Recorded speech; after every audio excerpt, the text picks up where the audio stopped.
Remember to check out my Patreon page for full audiobooks and loads more extra content. Remember, there's always time for another story.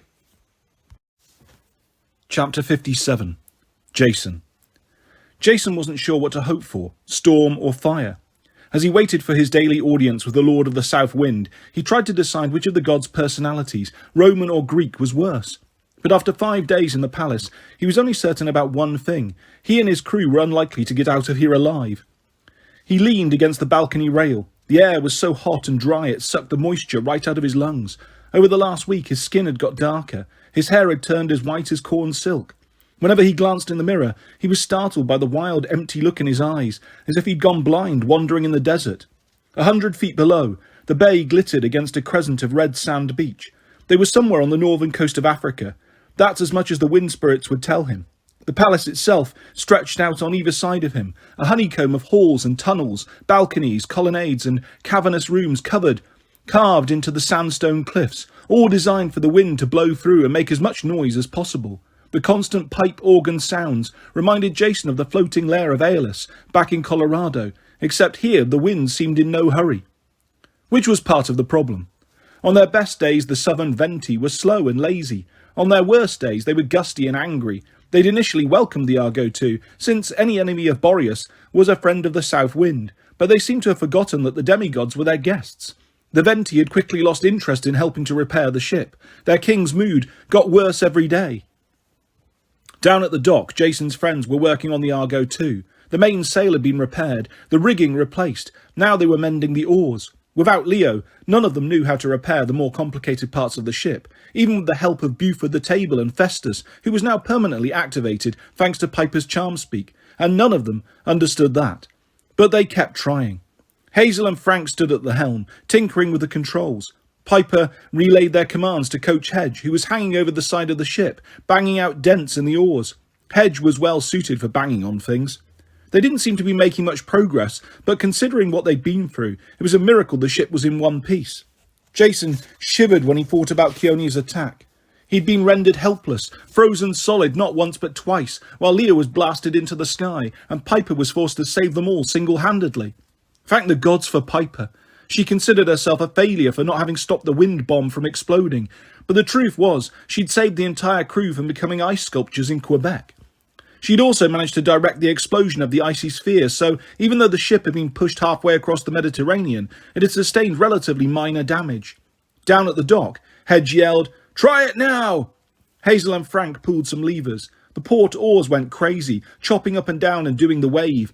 Coach Hedge tried to dodge, but one smacked him in the rear and launched him into the air. He came down screaming and splashed into the bay. Jason sighed. At this rate, they'd never be able to sail, even if the southern venti allowed them to. Somewhere in the north, Raina was flying towards Epirus, assuming she'd got his note at Diocletian's palace. Leo was lost and in trouble. Percy and Annabeth, well, best case scenario, they were still alive, making their way to the doors of death. Jason couldn't let them down. A rustling sound made him turn. Nico D'Angelo stood in the shadow of the nearest column.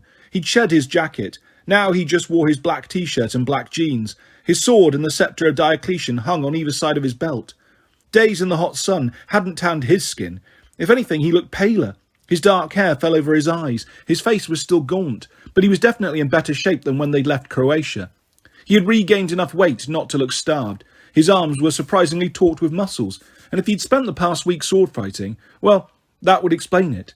For all Jason knew, he'd been slipping off to practice raising spirits with Diocletian's sceptre, then sparring with them. After their expedition in Split, nothing would surprise him.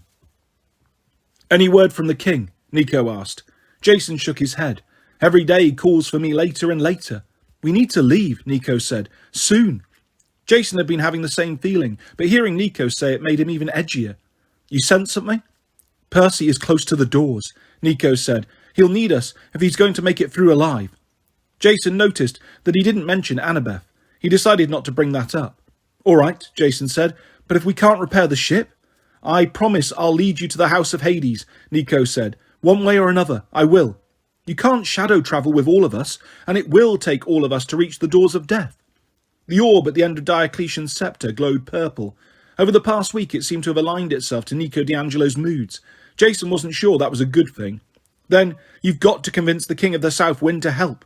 Nico's voice seethed with anger. I didn't come all this way, suffer so many humiliations. Jason had to make a conscious effort not to reach for his sword. Whenever Nico got angry, all of Jason's instincts screamed danger.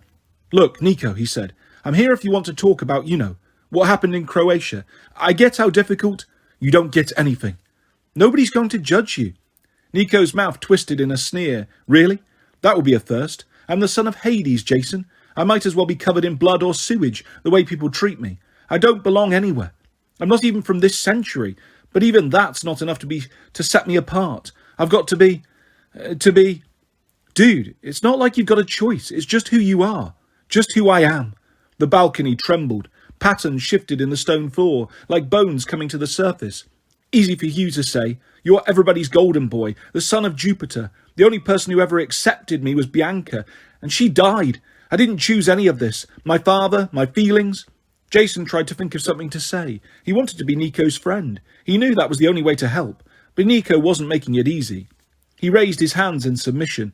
Yeah, okay, but Nico, you do choose how to live your life. You want to trust somebody. Maybe take a risk that I'm really your friend and I'll accept you. It's better than hiding. The floor cracked between them. The crevice hissed. The air around Nico shimmered with spectral light. Hiding? Nico's voice was deadly quiet. Jason's fingers itched to draw his sword. He'd met plenty of scary demigods, but he was starting to realise that Nico D'Angelo, as pale and gaunt as he looked, might be more than he could handle.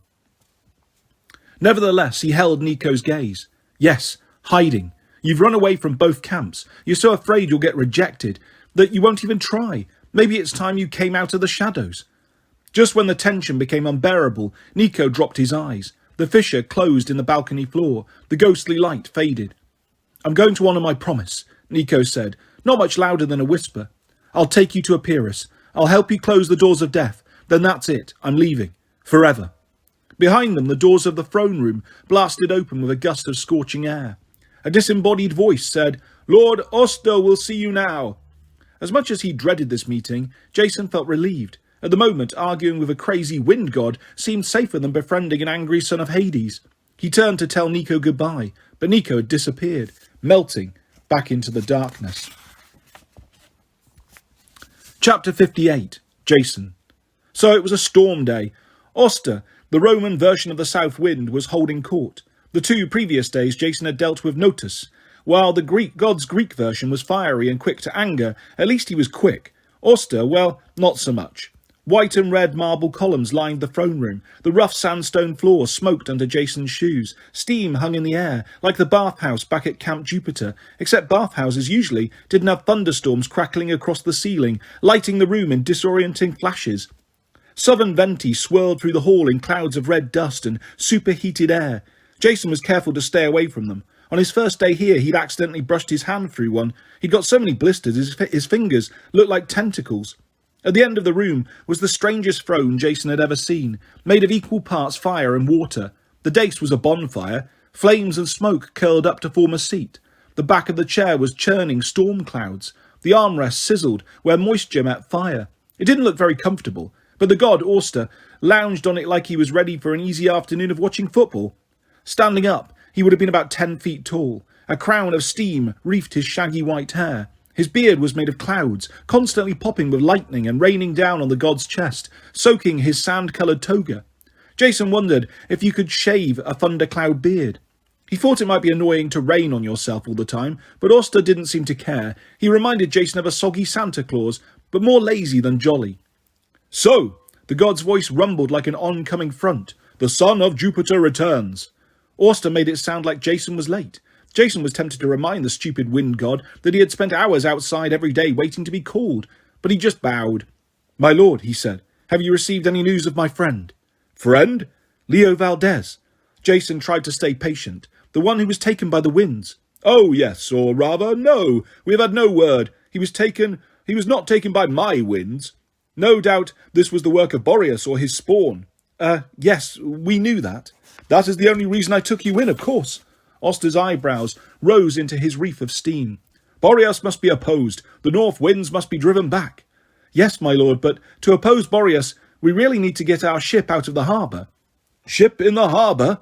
The god leaned back and chuckled, rain pouring out of his beard. You know, the last time mortal ships came into my harbour, a king of Libya. Psilos was his name. He blamed me for the scorching winds that burned his crops. Can you believe that? Jason gritted his teeth. He'd learned that Auster couldn't be rushed. In his rainy form, he was sluggish and warm and random. And did you burn those crops, my lord? Of course. Auster smiled good-naturedly. But what did Psilos expect? Planting crops at the edge of the Sahara. The fool launched his entire fleet against me. He intended to destroy my stronghold so the south wind could never blow again. I destroyed his fleet, of course. Of course. Auster narrowed his eyes. You aren't with Psilos, are you? No, Lord Auster. I'm Jason Grace, son of Jupiter. Yes, of course, I like sons of Jupiter. But why are you still in my harbour? Jason suppressed a sigh. We don't have your permission to leave, my lord. Also, our ship is damaged. We need our mechanic, Leo Valdez, to repair the engine, unless you know of another way. Auster held up his fingers and let a dust devil swirl between them like a baton. You know, people accuse me of being fickle. Some days I am the scorching wind, the destroyer of crops, the sirocco from Africa. Other days I am gentle, heralding the warm summer rains and cooling fogs of the southern Mediterranean. And in the off-season I have a lovely place in Cancun. At any rate, in ancient times, mortals both feared me and loved me. For a god, unpredictability can be a strength. Then you are truly strong, Jason said. Thank you, yes, but the same is not true of demigods. Auster leaned forward, close enough so that Jason could smell rain-soaked fields and hot sandy beaches. You remind me of my own children, Jason Grace. You have blown from place to place. You are undecided. You change day to day. If you could turn the wind sock, which way would it blow? Sweat trickled between Jason's shoulder blades. Excuse me? You say you need a navigator. You need my permission. I say you need neither. It is time to choose a direction. A wind that blows aimlessly is of no use to anyone. I don't understand. Even as he said it, he did understand. Nico had talked about not belonging anywhere. At least Nico was free of attachments. He could go wherever he chose. For months, Jason had been wrestling with the question of where he belonged. He'd always chafed against the traditions of Camp Jupiter, the power plays, the infighting. But Raina was a good person. She needed his help. If he turned his back on her, someone like Octavian could take over and ruin everything Jason did love about New Rome. Could he be so selfish as to leave? The very idea crushed him with guilt. But in his heart he wanted to be at Camp Half-Blood. The months he'd spent there with Piper and Leo had felt more satisfying, more right than all his years at Camp Jupiter. Besides, at Camp Half-Blood, there was at least a chance he might meet his father some day. The gods hardly ever stopped by Camp Jupiter to say hello. Jason took a shaky breath. Yes, I know the direction I want to take. Good, and? We still need a way to fix the ship, is there? Auster raised an index finger. Still expecting guidance from the Wind Lords? A son of Jupiter should know better. Jason hesitated. We're leaving, Lord Auster. Today. The wind god grinned and spread his hands. At last, you announce your purpose. Then you have my permission to go, though you do not need it. And how you will sail without your engineer, without your engines fixed? Jason felt the south wind zipping around him, whinnying in challenge like headstrong mustangs, testing his will. All week he'd been waiting, hoping Auster would decide to help. For months he had worried about his obligations to Camp Jupiter, hoping his path would become clear. Now he realised he simply had to take what he wanted. He had to control the winds, not the other way round.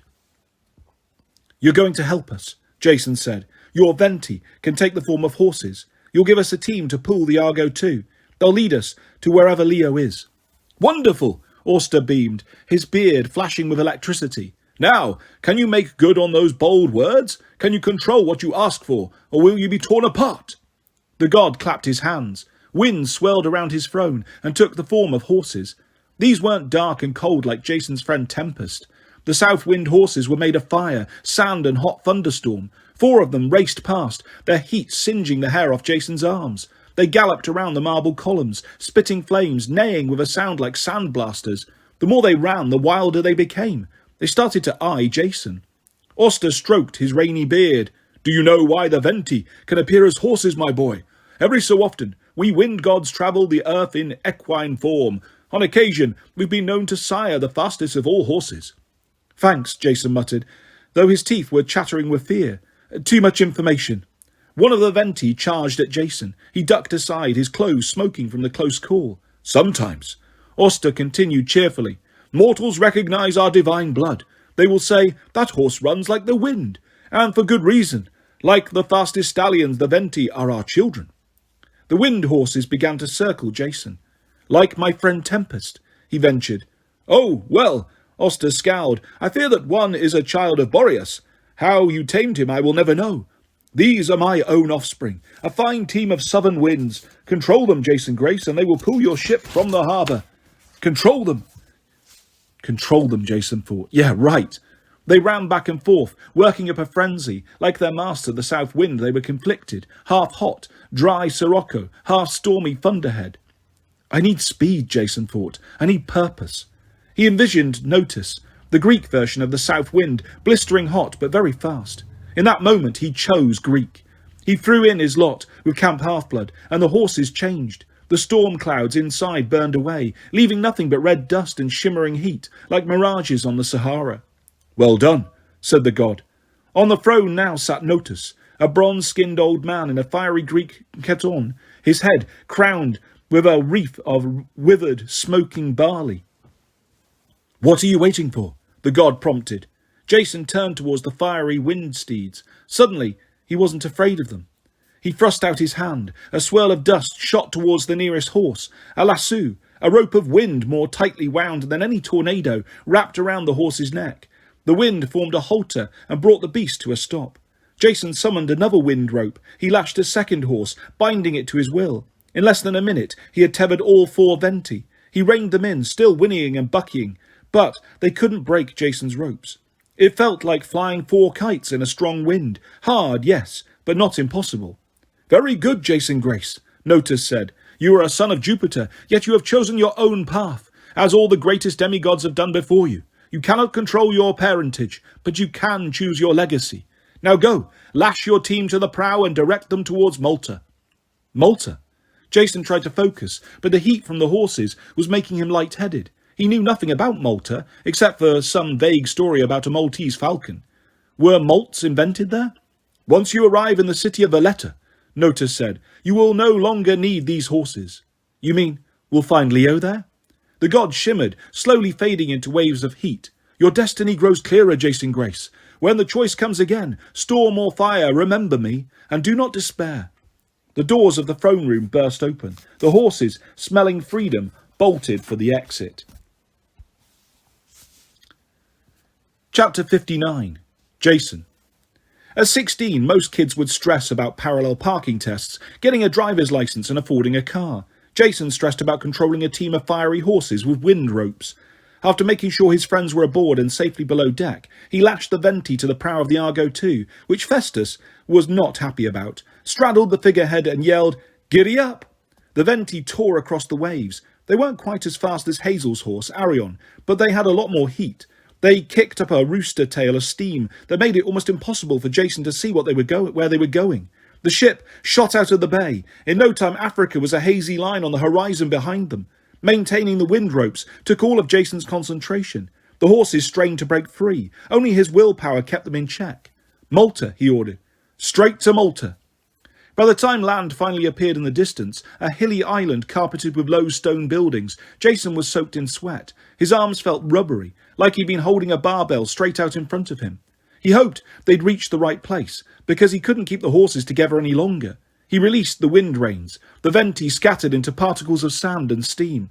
Exhausted, Jason climbed down from the prow. He leaned against Festus's neck. The dragon turned and gave him a chin hug. "Thanks, man," Jason said. "Rough day, huh?" Behind him, the deck boards creaked. "Jason?" Piper called. "Oh, gods! Your arms!" He hadn't noticed, but his skin was dotted with blisters. Piper unwrapped a square of ambrosia. "Eat this." He chewed. His mouth was filled with the taste of fresh brownies, his favourite treat from the bakeries in New Rome. The blisters faded on his arms. His strength returned, but the brownie ambrosia tasted more bitter than usual, as if it somehow knew that Jason was turning his back on Camp Jupiter. This was no longer the taste of home. "Thanks, Pipes," he murmured. "How long was I, About 6 hours. Wow, Jason thought. No wonder he felt sore and hungry. The others? All fine. Tired of being cooped up. Shall I tell them it's safe to come above deck? Jason licked his dry lips. Despite the ambrosia, he felt shaky. He didn't want the others to see him like this. "Give me a second," he said. "Catch my breath." Piper leaned next to him. In her green tank top, her beige shorts and her hiking boots, she looked like she was ready to climb a mountain, and then fight an army at the top. Her dagger was strapped to her belt. Her cornucopia was slung over one shoulder. She'd taken to wearing the jagged bronze sword she'd recovered from Zephyrus the Boread, which was only slightly less intimidating than an assault rifle. During their time at Oster's palace, Jason had watched Piper and Hazel spend hours sword fighting, something Piper had never been interested in before. Since her encounter with Keone, Piper seemed more wired, tensed up inside like a primed catapult, as if she were determined never to be caught off guard again. Jason understood the feeling, but he worried she was being too hard on herself. Nobody could be ready for anything all the time. He should know. He'd spent the last fight as a freeze-dried throw rug. He must have been staring because she gave him a knowing smirk. "Hey, I'm fine. We're fine." She perched on her tiptoes and kissed him, which felt as good as the ambrosia. Her eyes were flecked with so many colours, Jason could have stared into them all day, studying the changing patterns, the way people watched the northern lights. "I'm lucky to have you," he said. "Yeah, you are." She pushed his chest gently. "Now, how do you get this ship to the docks?" Jason frowned across the water. They were still half a mile from the island. He had no idea whether they could get the engines working, or the sails. Fortunately, Festus had been listening. He faced front and blew a plume of fire. The ship's engine clattered and hummed. It sounded like a massive bike with a busted chain. But they lurched forward. Slowly, the Argo II headed towards the shore. "Good dragon." Piper patted Festus's neck. The dragon's ruby eyes glinted, as if he was pleased with himself. "He seems different since you woke him," Jason said. "More alive." "The way he should be," Piper smiled. "I guess once in a while we all need a wake-up call from somebody who loves us." Standing next to her, Jason felt so good. He could almost imagine their future together at Camp Half-Blood, once the war was over, assuming they lived, assuming there was still a camp left to return to. "When the choice comes again," Notice had said, "storm or fire, remember me, and do not despair." The closer they got to Greece, the more dread settled in Jason's chest. He was starting to think Piper was right about the storm of fire line in the prophecy. One of them, Jason or Leo, would not come back from this voyage alive. Which was why they had to find Leo.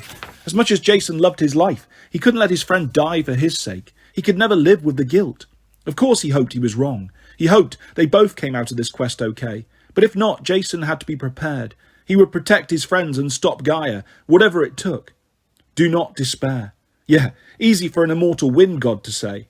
As the island got closer, Jason saw docks bristling with sails. From the rocky shoreline rose fortress-like seawalls, 50 or 60 feet tall. Above that sprawled a medieval-looking city of church spires, domes and tightly wedged buildings, all made of the same gold and stone. From where Jason stood, it looked as if the city covered every inch of the island. He scanned the boats on the harbour. 100 yards ahead, tied to the end of the longest dock, was a makeshift raft with a simple mast and a square canvas sail. On the back, the rudder was wired to some sort of machine. Even from this distance, Jason could see the glint of celestial bronze. Jason grinned. Only one demigod would make a boat like that, and he'd moored it as far out in the harbour as possible, where the Argo II couldn't fail to spot it. "Get the others," Jason told Piper. "Leo is here." Chapter 60. Jason. They found Leo at the top of the city fortifications. He was sitting at an open-air cafe overlooking the sea, drinking a cup of coffee and dressed in... Wow! Time warp! Leo's outfit was identical to the one he'd worn the day they first arrived at Camp Half-Blood. Jeans, a white shirt and an old army jacket, except that jacket had burned up months ago. Piper nearly knocked him out of his chair with a hug. "Leo! Gods, where have you been?" "Valdez!" Coach Hedge grinned, and then he seemed to remember he had a reputation to protect, and he forced a scowl. "You ever disappear like that again, you little punk, I'll knock you into next month." Frank patted Leo on the back so hard it made him wince. Even Nico shook his hand. Hazel kissed Leo on the cheek. "We thought you were dead." Leo mustered a faint smile. "Hey guys, no, I'm good." Jason could tell he wasn't good.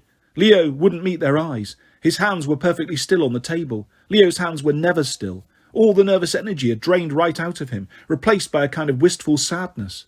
Jason wondered why his expression seemed familiar. Then he realised Nico D'Angelo had looked the same way after facing Cupid in the ruins of Salona. Leo was heartsick. As the others grabbed chairs from the nearby tables, Jason leaned in and squeezed his friend's shoulder. "Hey man," he said, What happened? Leo's eyes swept around the group. The message was clear. Not here. Not in front of everyone. I got marooned, Leo said. Long story. How about you guys? What happened with Keone? Coach Hedge snorted. What happened? Piper happened. I'm telling you, this girl has skills. Coach? Piper protested. Hedge began retelling the story, but in his version, Piper was a kung fu assassin, and there were a lot more Boreads. As the coach talked, Jason studied Leo with concern. This cafe had a perfect view of the harbour. Leo must have seen the Argo II sail in, yet he'd sat here drinking coffee, which he didn't even like, waiting for them to find him. That wasn't like Leo at all. The ship was the most important thing on his life. When he saw it coming to rescue him, Leo should have run down to the docks, whooping at the top of his lungs. Coach Hedge was just describing how Piper had defeated Keone with a roundhouse kick when Piper interrupted. Coach, she said, it didn't happen like that at all. I couldn't have done anything without Festus. Leo raised his eyebrows. But Festus was deactivated. About that, Piper said. I sort of woke him up. Piper explained her version of events, how she'd rebooted the metal dragon with charm speak. Leo tapped his fingers on the table, like some of his old energy was coming back. Shouldn't be possible, he murmured, unless the upgrades let him respond to voice commands.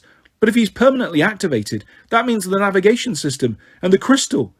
Crystal? Jason asked. Leo flinched. Nothing. Anyway, what happened after the wind bomb went off? Hazel took up the story. A waitress came over and offered them menus. In no time they were chowing down on sandwiches and sodas, enjoying the sunny day almost like a group of regular teenagers. Frank grabbed a tourist brochure stuck under the napkin dispenser. He began to read it. Piper patted Leo's arm, like she couldn't believe he was really here. Nico stood at the edge of the group, eyeing the passing pedestrians, as if they might be enemies. Coach Hedge munched on the salt and pepper shakers. Despite the happy reunion, everybody seemed more subdued than usual, like they were picking up on Leo's mood. Jason had never really considered how important Leo's sense of humour was to the group. Even when things were super serious, they could always depend on Leo to lighten things up. Now it felt like the whole team had dropped anchor. So, then Jason harnessed the venti, Hazel finished, and here we are. Leo whistled. Hot air horses. Dang, Jason. So basically you held a bunch of gas together all the way to Malta, and then you let it loose. Jason frowned. You know, it doesn't sound so heroic when you put it that way. Yeah, well, I'm an expert on hot air. I'm still wondering why Malta. I just kind of ended up here on the raft, but what was that? A random thing, or maybe because of this? Frank tapped his brochure. Says here Malta was where Calypso lived. A pint of blood drained from Leo's face. What now? Frank shrugged. According to this, her original home was an island called Gozo, just north of here. Calypso's a Greek myth thingy, right? A Greek myth thingy. Coach Hedge rubbed his hands together. Maybe we get to fight her. Do we get to fight her? 'Cause I'm ready. No, Leo murmured. No, we don't have to fight her, Coach. Piper frowned. Leo, what's wrong? You look... Nothing's wrong. Leo shot to his feet. Hey, we should get going. We've got work to do. But where did you go? Hazel asked. Where did you get these clothes? How? Geez, ladies, Leo said. I appreciate the concern, but I don't need 2 extra mums. Piper smiled uncertainly. Okay, but ships to fix, Leo said. Festus to check. Earth goddesses to punch in the face. What are we waiting for? Leo's back. He spread his arms and grinned. He was making a brave attempt, but Jason could see the sadness lingering in his eyes. Something had happened to him, something to do with Calypso. Jason tried to remember the story about her. She was a sorceress of some sort, maybe like Medea or Circe. But if Leo had escaped from an evil sorceress's lair, why did he seem so sad? Jason would have to talk to him later, make sure his buddy was okay. For now, Leo clearly didn't want to be interrogated. Jason got up and clapped him on the shoulder. Leo's right. We should get going. Everybody took the cue. They started wrapping up their food and finishing their drinks. Suddenly, Hazel gasped. Guys! She pointed to the northeast horizon. At first, Jason saw nothing but the sea. Then a streak of darkness shot into the air like black lightning, as if pure night had torn through the daytime. I don't see anything, Coach Hedge grumbled. Me neither, Piper said. Jason scanned his friends' faces. Most of them just looked confused. Nico was the only one who seemed to have noticed the black lightning. That can't be, Nico muttered. Greece is still hundreds of miles away. The darkness flashed again, momentarily leaching the colour from the horizon. You think it's Epirus? Jason's whole skeleton tingled, the way he felt when he got hit by 1,000 volts. He didn't know why he could see the dark flashes. He wasn't a child of the underworld, but it gave him a very bad feeling. Nico nodded. The House of Hades is open for business. A few seconds later, a rumbling sound washed over them like distant artillery. It's begun, Hazel said. What has? Leo asked. When the next flash happened, Hazel's gold eyes darkened like foil in fire. Gaia's final push, she said. The doors of death are working overtime. Her forces are entering the mortal world en masse. We'll never make it, Nico said. By the time we arrive, there'll be too many monsters to fight. Jason set his jaw. We'll defeat them, and we'll make it there fast. We've got Leo back. He'll give us the speed we need. He turned to his friend. Or is that just hot air? Leo managed a crooked grin. His eyes seemed to say, thanks. Time to fly, boys and girls, he said. Uncle Leo's still got a few tricks up his sleeves. Chapter 61. Percy. Percy wasn't dead yet, but he was already tired of being a corpse. As they trudged towards the heart of Tartarus, he kept glancing down at his body, wondering how it belonged to him.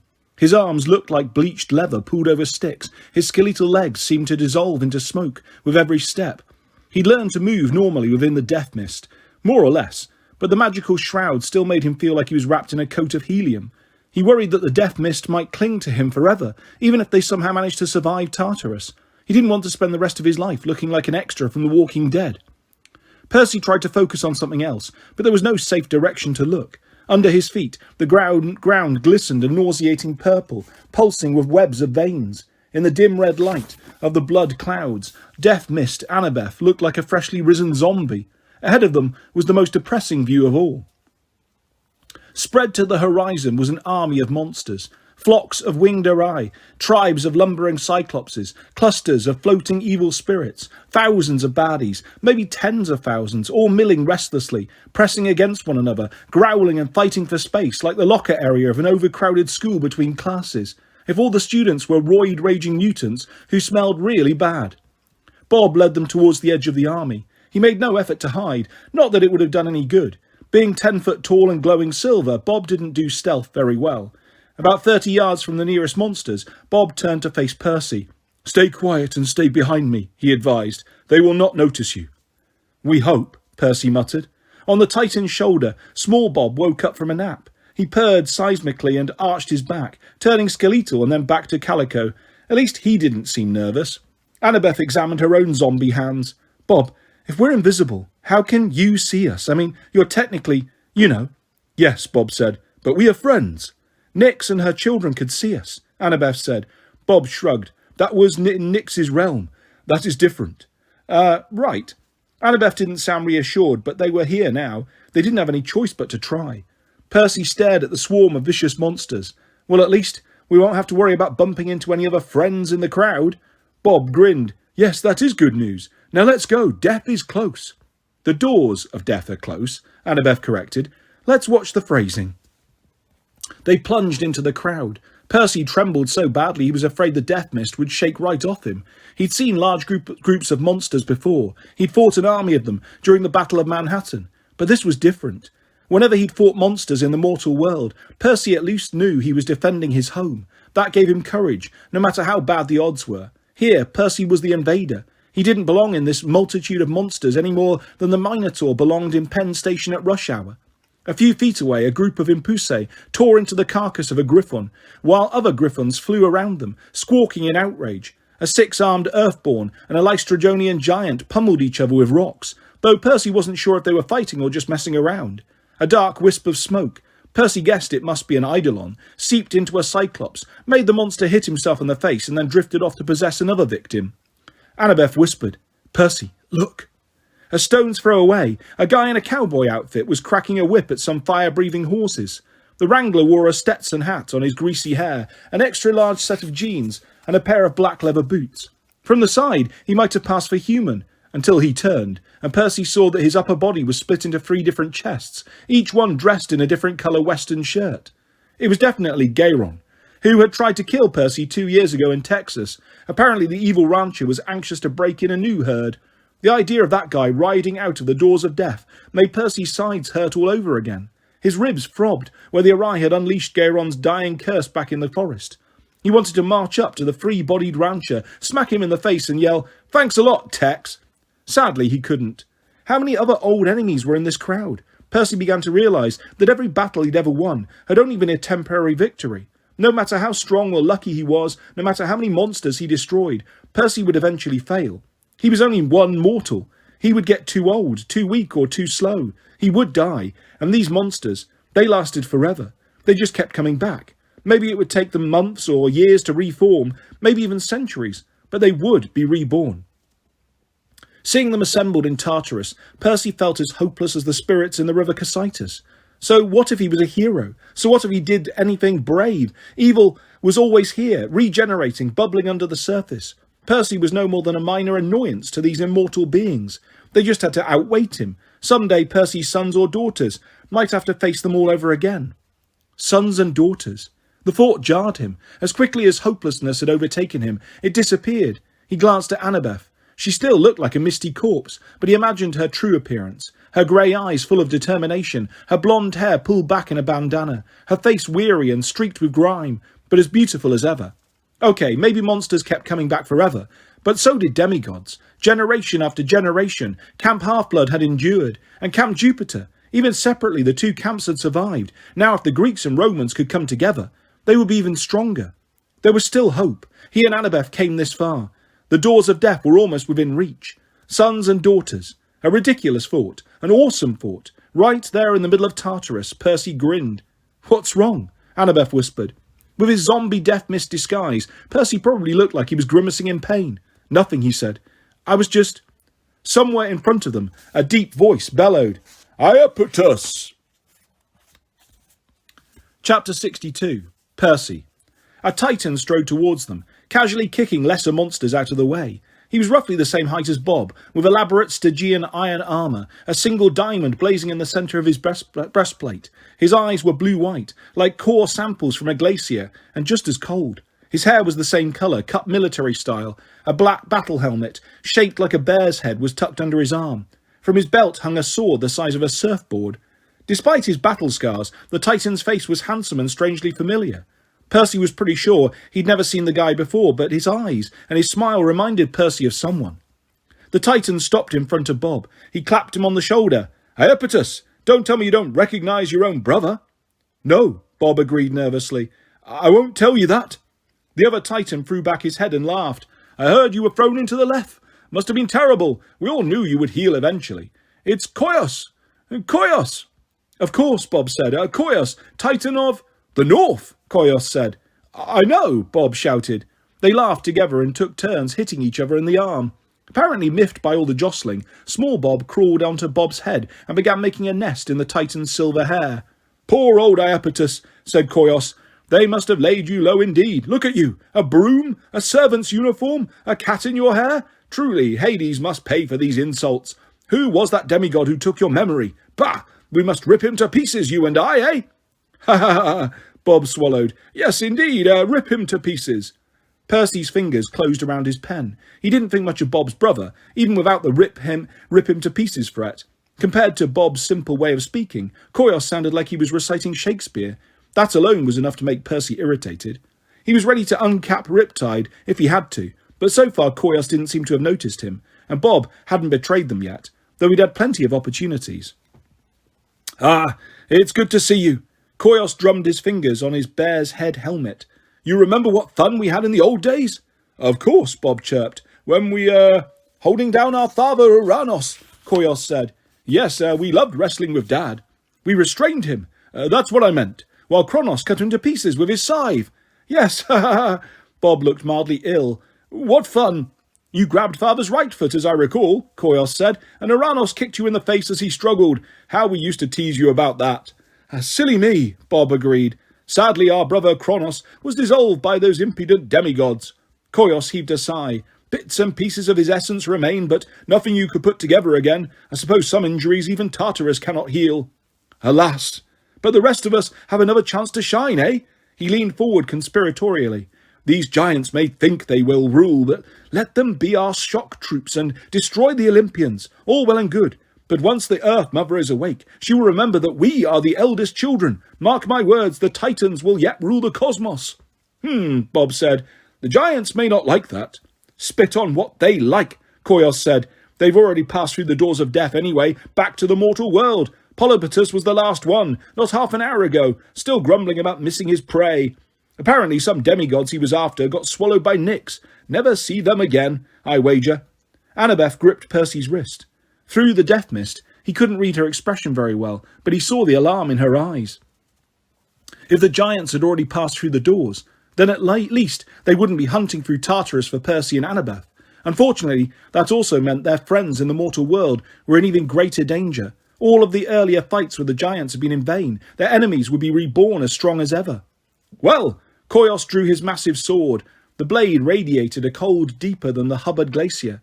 I must be off. Leto should have regenerated by now. I will convince her to fight. Of course, Bob murmured. Leto. Koyos laughed. You've forgotten my daughter as well? I suppose it's been too long since you've seen her. The peaceful ones like her always take the longest to reform. This time, though, I'm sure Leto will fight for vengeance. The way Zeus treated her after she bore him those fine twins, outrageous. Percy almost grunted out loud. The twins. He remembered the name Leto, the mother of Apollo and Artemis. This guy Koyos looked vaguely familiar because he had Artemis's cold eyes and Apollo's smile. The Titan was their grandfather, Leto's father. The idea gave Percy a migraine. Well, I'll see you in the mortal world. Koyos chest-bumped Bob, almost knocking the cat off his head. Oh, and our two other brothers are guarding this side of the doors, so you'll see them soon enough. I will. Count on it. Koyos lumbered off, almost knocking over Percy and Annabeth as they scrambled out of the way. Before the crowd of monsters could fill the empty space, Percy motioned for Bob to lean in. You okay, big guy? Percy whispered. Bob frowned. I do not know. Or, in all this, he gestured around them. What is the meaning of okay? Fair point, Percy thought. Annabeth peered towards the doors of death, though the crowd of monsters blocked them from view. Did I hear correctly? 2 more Titans guarding our exit. That's not good. Percy looked at Bob. The Titan's distant expression worried him. Do you remember, Koyos? He asked gently. All that stuff he was talking about. Bob gripped his broom. When he told it, I remembered. He handed me my past like a spear, but I do not know if I should take it. It is still mine. Is it? If I do not want it? No, Annabeth said firmly. Bob, you're different now. You're better. The kitten jumped off Bob's head. He circled the Titan's feet, bumping his head against the Titan's trouser cuffs. Bob didn't seem to notice. Percy wished he could be as certain as Annabeth. He wished he could tell Bob with absolute confidence that he should forget about his past. But Percy understood Bob's confusion. He remembered the day he'd opened his eyes at the Wolf House in California, his memory wiped clean by Hera. If somebody had been waiting for Percy when he first woke up, if they'd convinced Percy that his name was Bob and he was a friend of the Titans and the Giants, would Percy have believed it? Would he have felt betrayed once he found out his true identity? This is different, he told himself. We're the good guys. But were they? Percy had left Bob in Hades' palace, at the mercy of a new master who hated him. Percy didn't feel like he had much right to tell Bob what to do now, even if their lives depended on it. I think you can choose, Bob, Percy ventured. Take the parts of Iapetus's past that you want to keep. Leave the rest. Your future is what matters. Future, Bob mused. That is a mortal concept. I am not meant to change, Percy friend. He gazed around him at the horde of monsters. We are the same, forever. If you were the same, Percy said, Annabeth and I would be dead already. Maybe we weren't meant to be friends, but we are. You've been the best friend we could ask for. Bob's silver eyes looked darker than usual. He held out his hand, and small Bob the kitten jumped into it. The Titan rose to his full height. Let us go then, friends. Not much further. Stomping on Tartarus's heart wasn't nearly as much fun as it sounded. The purplish ground was slippery and constantly pulsing. It looked flat from a distance, but close up, it was made of folds and ridges that got harder to navigate the further they walked. Gnarled lumps of red arteries and blue veins gave Percy some footholds when he had to climb, but the going was slow. And of course the monsters were everywhere. Packs of hellhounds prowled the plains, baying and snarling and attacking any monster that dropped its guard. A ray wheeled overhead on leathery wings, making ghastly dark silhouettes in the poison clouds. Percy stumbled. His hand touched a red artery, and a tingling sensation went up his arm. There's water in here, he said. Actual water. Bob grunted. One of the 5 rivers. His blood. His blood. Annabeth stepped away from the nearest clump of veins. I knew the underworld rivers all emptied into Tartarus, but Yes, Bob agreed. They all flow through his heart. Percy traced his hand across a web of capillaries. Was the water of the Styx flowing beneath his fingers, or maybe the Lethe? If one of those veins popped when he stepped on it, Percy shuddered. He realised he was taking a stroll across the most dangerous circulatory system in the universe. We should hurry, Annabeth said. If we can't... Her voice trailed off. Ahead of them, jagged streaks of darkness tore through the air, like lightning, except pure black. The doors, Bob said. Must be a large group going through. Percy's mouth tasted like Gorgon's blood. Even if his friends from the Argo 2 managed to find the other side of the doors of death, how could they possibly fight the waves of monsters that were coming through, especially if all the giants were already waiting for them? Do all the monsters go through the House of Hades? He asked. How big is that place? Bob shrugged. Perhaps they are sent elsewhere when they step through. The House of Hades is in the earth, yes? That is Gaia's realm. She could send her minions wherever she wishes. Percy's spirit sank. Monsters coming through the doors of death to threaten his friends at Epirus. That was bad enough. Now he imagined the ground on the mortal side as one big subway system, depositing giants and other nasties anywhere Gaia wanted them to go. Camp Half-Blood, Camp Jupiter, or in the path of the Argo 2, before it could even reach Epirus. If Gaia has that much power, Annabeth asked, couldn't she control where we end up? Percy really hated that question. Sometimes he wished Annabeth weren't so smart. Bob scratched his chin. You are not monsters. It may be different for you. Great, Percy thought. He didn't relish the idea of Gaia waiting for them on the other side, ready to teleport them into the middle of a mountain. But at least the doors were a chance to get out of Tartarus. It wasn't like they had a better option. Bob helped them over the top of another ridge. Suddenly, the doors of death were in plain view. A freestanding rectangle of darkness at the top of the next heart muscle hill, about a quarter of a mile away, surrounded by a horde of monsters so thick Percy could have walked on their heads all the way across. The doors were still too far away to make out much detail, but the titans flanking each side were familiar enough. The one on the left wore shining golden armour that shimmered with heat. Hyperion, Percy muttered. That guy just won't stay dead. The one on the right wore dark blue armour with ram horns curling from the sides of his helmet. Percy had only seen him in dreams before, but it was definitely Krios, the titan that Jason had killed in the battle for Mount Tam. Bob's other brothers, Annabeth said. The death mist shimmered around her, temporarily turning her face into a grinning skull. Bob, if you have to fight them, can you? Bob hefted his broom, like he was ready for a messy cleaning job. We must hurry, he said, which Percy noticed wasn't really an answer. Follow me. Chapter 63. Percy. So far, their death mist camouflage plan seemed to be working, so naturally Percy expected a massive last-minute fail. 50 feet from the doors of death, he and Annabeth froze. Oh gods, Annabeth murmured. They're the same. Percy knew what she meant. Framed in Stygian iron, the magical portal was a set of elevator doors, 2 panels of silver and black, etched with Art Deco designs, except for the fact that the colours were inverted. They looked exactly like the elevators in the Empire State Building, the entrance to Olympus. Seeing them, Percy felt so homesick he couldn't breathe. He didn't just miss Mount Olympus, he missed everything he'd left behind. New York City, Camp Half-Blood, his mum and stepdad. His eyes stung. He didn't trust himself to talk. The doors of death seemed like a personal insult designed to remind him of everything he couldn't have. As he got over his initial shock, he noticed other details. The frost spreading from the base of the doors, the purplish glow in the air around them, and the chains that held them fast. Cords of black iron ran down either side of the frame, like rigging lines on a suspension bridge. They were tethered to hooks embedded in the fleshy ground. The 2 titans, Krios and Hyperion, stood guard at the anchor points. As Percy watched, the entire frame shuddered. Black lightning flashed into the sky. The chains shook, and the titans planted their feet on the hooks to keep them secure. The doors slid open, revealing the gilded interior of an elevator car. Percy tensed, ready to charge forward, but Bob planted a hand on his shoulder. Wait, he cautioned. Hyperion yelled to the surrounding crowd, Group A-22, hurry up, you sluggards! A dozen Cyclopses rushed forward, waving little red tickets and shouting excitedly. They shouldn't have been able to fit inside those human-sized doors, but as the Cyclopses got close, their bodies distorted and shrank, the doors of death, sucking them inside. The Titan Krios jabbed his thumb against the up button on the elevator's right side, and the doors slid closed. The frame shuddered again, dark lightning faded. You must understand how it works, Bob muttered. He addressed the kitten in his palm, maybe so other monsters weren't wondering who he was talking to. Each time the doors open, they try to teleport to a new location. Thanatos made them this way, so only he could find them. But now they are chained. The doors cannot relocate. Then we cut the chains, Annabeth whispered. Percy looked at the blazing form of Hyperion. The last time he'd fought the Titan, it had taken every ounce of his strength. Even then, Percy had almost died. Now there were 2 Titans, with several thousand monsters for backup. Our camouflage, he said. Will it disappear if we do something aggressive, like cutting the chains? I do not know, Bob told his kitten. Meow, said small Bob.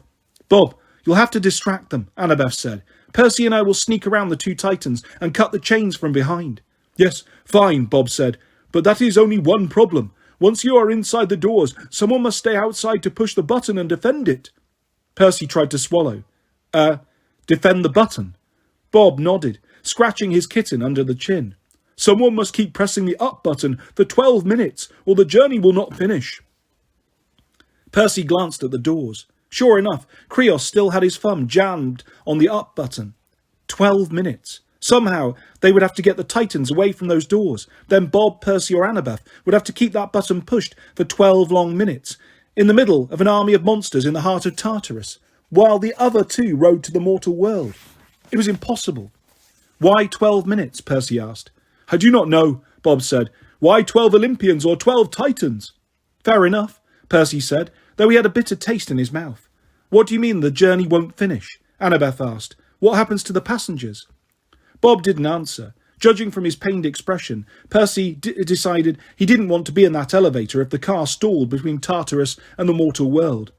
If we do push the button for 12 minutes, Percy said, and the chains are cut, the doors should reset, Bob said. That is what they are supposed to do. They will disappear from Tartarus. They will appear somewhere else, where Gaia cannot use them.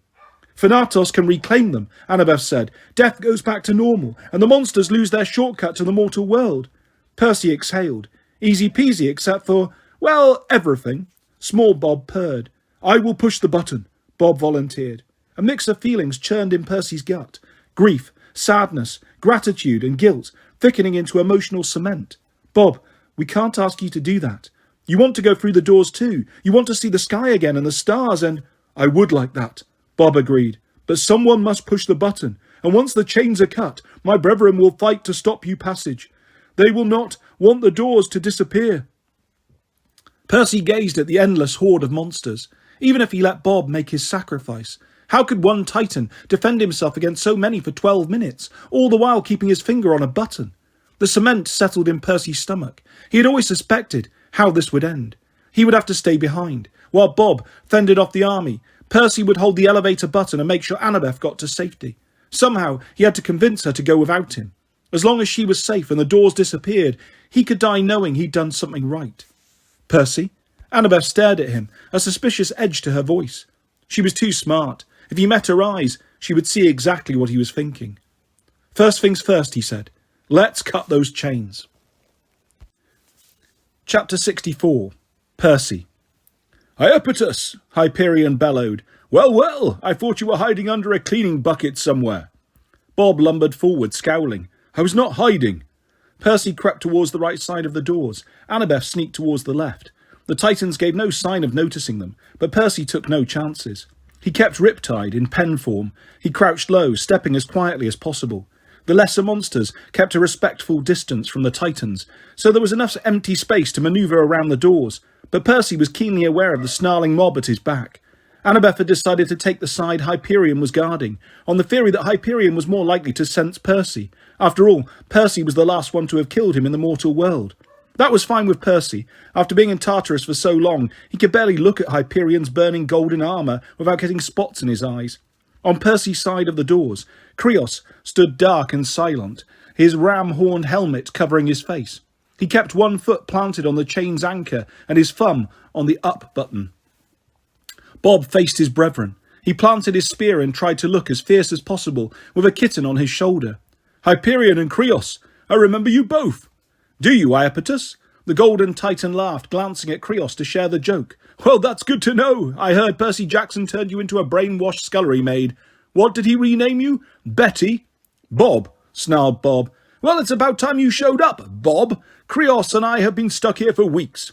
Hours, Krios corrected, his voice a deep rumble inside his helmet. Whatever, Hyperion said. It's boring work guarding these doors, shuffling monsters through at Gaia's orders. Krios, what's our next group anyway?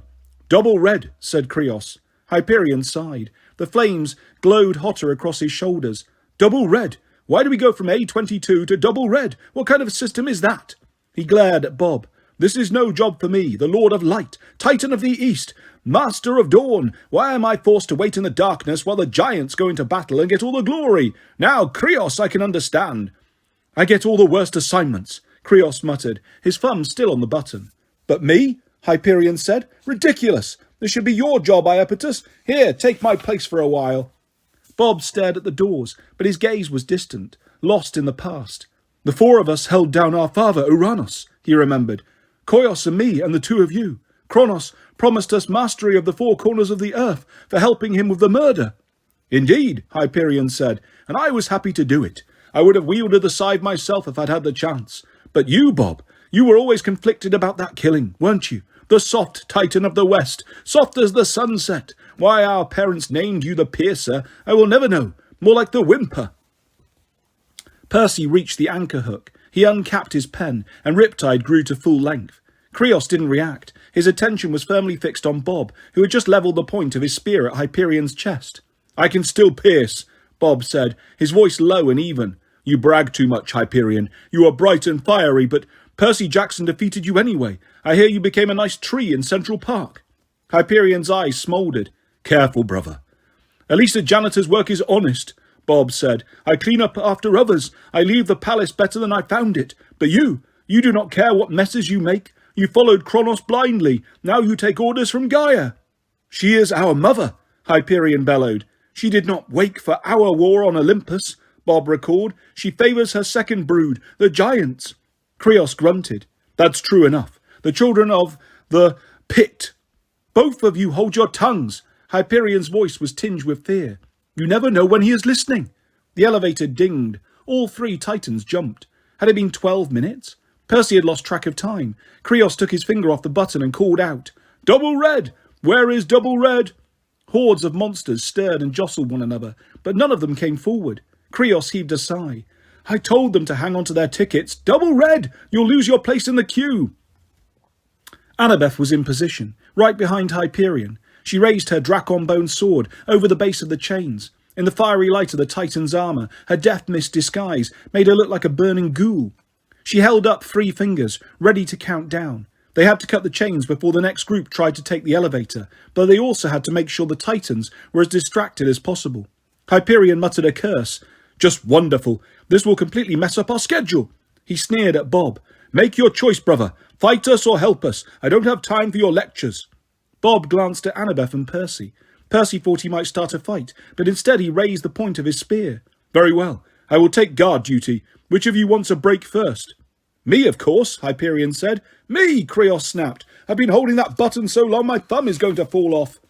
I've been standing here longer, Hyperion grumbled. You two guard the doors while I go up to the mortal world as some Greek heroes to wreak vengeance upon. Oh no, Krios complained. That Roman boy is on his way to Epirus, the one who killed me on Mount Ophis. Got lucky he did. Now it's my turn. Bah! Hyperion drew his sword. I'll gut you first, ramhead. Krios raised his own blade. You can try, but I won't be stuck in this stinking pit any longer. Annabeth caught Percy's eyes. She mouthed, 1, 2. Before he could strike the chains, a high-pitched whine pierced his ears, like the sound of an incoming rocket. Percy just had time to think. Uh-oh. Then an explosion rocked the hillside. A wave of heat knocked Percy backwards. Dark shrapnel ripped through Krios and Hyperion, shredding them as easily as wood in a chipper. Stinking pit. A hollow voice rolled across the plains, shaking the warm, fleshy ground. Bob staggered to his feet. Somehow the explosion hadn't touched him. He swept his spear in front of him, trying to locate the source of the voice. Small Bob the kitten crawled into his coveralls. Annabeth had landed about 20 feet from the doors. When she stood, Percy was so relieved she was alive it took him a moment to realise she looked like herself. The death mist had evaporated. He looked at his own hands. His disguise was gone too. Titans! Titans! said the voice disdainfully. "Lesser beings, imperfect and weak." In front of the doors of death, the air darkened and solidified. The being who appeared was so massive, radiating such pure malevolence, that Percy wanted to crawl away and hide. Instead, he forced his eyes to trace the god's form, starting with his black iron boots, each one as large as a coffin. His legs were covered in dark greaves, his flesh all thick purple muscle like the ground. His armoured skirt was made from thousands of blackened, twisted bones, woven together like chain links, and clasped in place by a belt of interlocking monstrous arms. On the surface of the warrior's breastplate, murky faces appeared and submerged. Giants, cyclopses, gorgons and dracons, all pressing against the armour as if trying to get out. The warrior's arms were bare, muscular, purple and glistening, his hands as large as crane scoops. Worst of all was his head, a helmet of twisted rock and metal with no particular shape, just jagged spikes and pulsing patches of magma. His entire face was a whirlpool, an inward spiral of darkness. As Percy watched, the last particles of Titan essence from Hyperion and Krios were vacuumed into the warrior's maw. Somehow Percy found his voice. Tartarus. The warrior made a sound like a mountain cracking in half. A roar or a laugh, Percy couldn't be sure. "This form is only a small manifestation of my power," said the god, "but it is enough to deal with you. I do not interfere lightly, little demigod. It is beneath me to deal with gnats, such as yourself." Percy's legs threatened to collapse under him. "Don't, go to any trouble." "You have proven surprisingly resilient," Tartarus said. "You have come too far. I can no longer stand by and watch your progress." Tartarus spread his arms. Throughout the valley, thousands of monsters wailed and roared, clashing their weapons and bellowing in triumph. The doors of death shuddered in their chains. "Be honoured, little demigods," said the god of the pit. "Even the Olympians were never worthy of my personal attention, but you will be destroyed by Tartarus himself." Chapter 65. Frank. Frank was hoping for fireworks, or at least a big sign that read "Welcome Home." More than 3,000 years ago, his Greek ancestor, good old Periclymenus, the shapeshifter, had sailed east with the Argonauts. Centuries later, Periclymenus' descendants had served in the Eastern Roman legions. Then, through a series of misadventures, the family had ended up in China, finally emigrating to Canada in the 20th century. Now Frank was back in Greece, which meant that the Zhang family had completely circled the globe. That seemed like cause for celebration, but the only welcoming committee was a flock of wild, hungry harpies who attacked the ship. Frank felt kind of bad as he shot them down with his bow. He kept thinking of Ella, their freakishly smart harpy friend from Portland. But these harpies weren't Ella. They gladly would have chewed Frank's face off, so he blasted them into clouds of dust and feathers. The Greek landscape below was just as inhospitable. The hills were strewn with boulders and stunted cedars, all shimmering in the hazy air. The sun beat down as if trying to hammer the countryside into a celestial bronze shield. Even from 100 feet away, Frank could hear the drone of cicadas buzzing in the trees, a sleepy, otherworldly sound that made his eyes heavy. Even the dueling voices of the war gods inside his head seemed to have dozed off. They had hardly bothered Frank at all since the crew had crossed into Greece. Sweat trickled down his neck. After being frozen below deck by the crazy snow goddess, Frank had thought he would never feel warm again, but now the back of his shirt was soaked. Hot and steamy, Leo grinned at the helm. "Makes me homesick for Houston." "Well, what do you say, Hazel? All we need now are some giant mosquitoes, and it'll feel just like the Gulf Coast." "Thanks a lot, Leo," Hazel grumbled. "We'll probably get attacked by ancient Greek mosquito monsters now." Frank studied the two of them, quietly marvelling how the tension between them had disappeared. Whatever had happened to Leo during his 5 days of exile, it had changed him. He still joked around, but Frank sensed something different about him, like a ship with a new keel. Maybe you couldn't see the keel, but you could tell it was there by the way the ship cut through the waves. Leo didn't seem so intent on teasing Frank. He chatted more easily with Hazel, not stealing those wistful, mooning glances that had always made Frank uncomfortable. Hazel had diagnosed the problem privately to Frank. He met someone. Frank was incredulous. "How? Where? How could you possibly know?" Hazel smiled. "I just do." As if she were a child of Venus rather than Pluto. Frank didn't get it. Of course he was relieved that Leo wasn't hitting on his girl, but Frank was also kind of worried about Leo. Sure, they'd had their differences, but after all they'd been through together, Frank didn't want to see Leo get his heart broken. "There," Nico's voice shook Frank out of his thoughts. As usual, D'Angelo was perched atop the foremast. He pointed towards a glittering green river, snaking through the hills a kilometre away. Manoeuvre us that way. We're close to the temple. Very close. As if to prove his point, black lightning ripped through the sky, leaving dark spots before Frank's eyes and making the hairs on his arms stand up. Jason strapped on his sword belt. Everyone, arm yourself. Leo, get us close, but don't land. No more contact with the ground than necessary. Piper, Hazel, get the mooring ropes. On it, Piper said. Hazel gave Frank a peck on the cheek and ran to help. Frank, Jason called, get below and find Coach Hedge. Yep. He climbed downstairs and headed for Hedge's cabin. As he neared the door, he slowed down. He didn't want to surprise the satyr with any loud noises. Coach Hedge had a habit of jumping into the gangway with his baseball bat if he thought attackers were on board.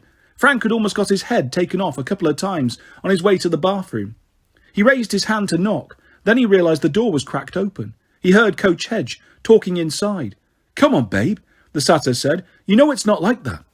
Frank froze. He didn't mean to eavesdrop, but he wasn't sure what to do. Hazel had mentioned being worried about the coach. She'd insisted something was bothering him, but Frank hadn't thought much of it until now. He'd never heard the coach talk so gently. Usually the only sounds Frank heard from the coach's cabin were sporting events on the TV or the coach yelling, "Yeah, get him!" as he watched his favourite martial arts movies. Frank was pretty sure the coach wouldn't be calling Chuck Norris babe. Another voice spoke, female but barely audible, like it was coming from a long way away. I will, Coach Hedge promised, but we're going into battle. He cleared his throat. And it may get ugly. You just stay safe. I'll be back, honest. Frank couldn't stand it anymore. He knocked loudly. Hey, Coach! The talking stopped. Frank counted to 6. The door flew open. Coach Hedge stood there scowling, his eyes bloodshot, like he'd been watching too much TV. He wore his usual baseball cap and gym shorts, with a leather cuirass over his shirt and a whistle hanging from his neck, maybe in case he wanted to call a foul against the monster armies. Zang, what do you want? We're getting ready for battle. We need you above deck. The coach's goatee quivered. Yeah, course you do. He sounded strangely unexcited about the prospect of a fight. I didn't mean to, I heard you talking. Frank stammered. Were you sending an Iris message? Hedge looked like he might smack Frank in the face, or at least blow the whistle really loud. Then his shoulders slumped. He heaved a sigh and turned inside, leaving Frank standing awkwardly in the doorway. The coach plopped down on his berth. He cupped his chin in his hand and stared glumly around his cabin. The place looked like a college dorm room after a hurricane. The floor strewn with laundry, maybe for wearing, maybe for snacks. It was hard to tell with satyrs. DVDs and dirty dishes scattered around the TV on the dresser. Every time the ship tilted, a mismatched herd of sports equipment rolled across the floor. Footballs, basketballs, baseballs, and for some reason a single billiard ball. Tufts of goat hair floated through the air and collected under the furniture in clumps. Dust goats? Goat bunnies? On the coach's nightstand sat a bowl of water, a stack of golden drachmas, a flashlight and a glass prism for making rainbows. The coach had obviously been prepared to make a lot of Iris messages. Frank remembered what Piper had told him about the coach's cloud nymph girlfriend who worked for Piper's dad. What was his girlfriend's name? Melinda? Millicent? No, Melly. Is your girlfriend Melly all right? Frank ventured. None of your business, the coach snapped. Okay. Hedge rolled his eyes. Fine. If you must know, yes, I was talking to Melly, but she's not my girlfriend anymore. Oh, Frank's heart sank. You broke up? No, you dolt. We got married. She's my wife. Frank would have been less stunned if the coach had smacked him. Coach, that's great. Where, when, how? None of your business, he yelled again. All right. End of May, the coach said, just before the Argo 2 sailed. We didn't want to make a big deal out of it. Frank felt like the ship was tilting again, but it must have been just him. The herd of wild sports equipment stayed put against the far wall. All this time the coach had been married? In spite of being a newlywed, he'd agreed to come on this quest. No wonder Hedge made so many calls back home. No wonder he was so cranky and belligerent. Still, Frank sensed there was more going on. The coach's tone during the Iris message made it sound like they were discussing a problem. I didn't mean to eavesdrop, Frank said, but is she okay? It was a private conversation. Yeah, you're right. Fine, I'll tell you. Hedge plucked some fur off his thigh and let it float through the air. She took a break from her job in LA, went to Camp Half-Blood for the summer, because we figured... His voice cracked. We figured it would be safer. Now she's stuck there with the Romans about to attack. She's pretty scared. Frank became very aware of the Centurion badge on his shirt, the SPQR tattoo on his forearm. "Sorry," he murmured, "but if she's a cloud spirit, couldn't she just, float away?" The coach curled his fingers around the grip of his baseball bat. "Normally, yeah, but see, she's in a delicate condition. It wouldn't be safe." "A delicate?" Frank's eyes widened. "She's going to have a baby. You're going to be a dad." "Shout it a little louder," Hedge grumbled. "I don't think they heard you in Croatia." Frank couldn't help grinning. "But coach, that's awesome. A little baby satyr, or maybe a nymph. You'll be a fantastic dad." Frank wasn't sure why he felt that way, considering the coach's love of baseball bats and roundhouse kicks, but he was sure. Coach Hedge scowled even deeper. "The war's coming, Zang. Nowhere is safe. I should be there for Melly. If I gotta die somewhere..." "Hey, nobody's going to die," Frank said. Hedge met his eyes. Frank could tell the coach didn't believe it. "Always had a soft spot for children of Aries," Hedge muttered. "Or Mars, whichever. Maybe that's why I'm not pulverizing you for asking so many questions." "But I wasn't..." "Fine, I'll tell you," Hedge sighed again. "But when I was on my first assignment as a seeker, I was way out in Arizona, brought in this kid named Clarice." "Clarice? Sibling of yours," Hedge said. "Aries kid, violent, rude, lots of potential. Anyway, while I was out, I had this dream about my mum. She was a cloud nymph like Melly. I dreamed she was in trouble and needed my help right away. But I said to myself, nah, it's just a dream. Who would hurt a sweet old cloud nymph? Besides, I got to get this half-blood to safety. So I finished my mission, brought Clarice to Camp Half-Blood. Afterwards, I went looking for my mum. I was too late." Frank watched the tuft of goat hair settle on top of a basketball. "What happened to her?" Hedge shrugged. "No idea. Never saw her again. Maybe if I'd been there for her, if I got back sooner." Frank wanted to say something comforting, but he wasn't sure what. He had lost his mum in the war in Afghanistan, and he knew how empty the words "I'm sorry" could sound. "You were doing your job," Frank offered. "You saved a demigod's life." Hedge grunted.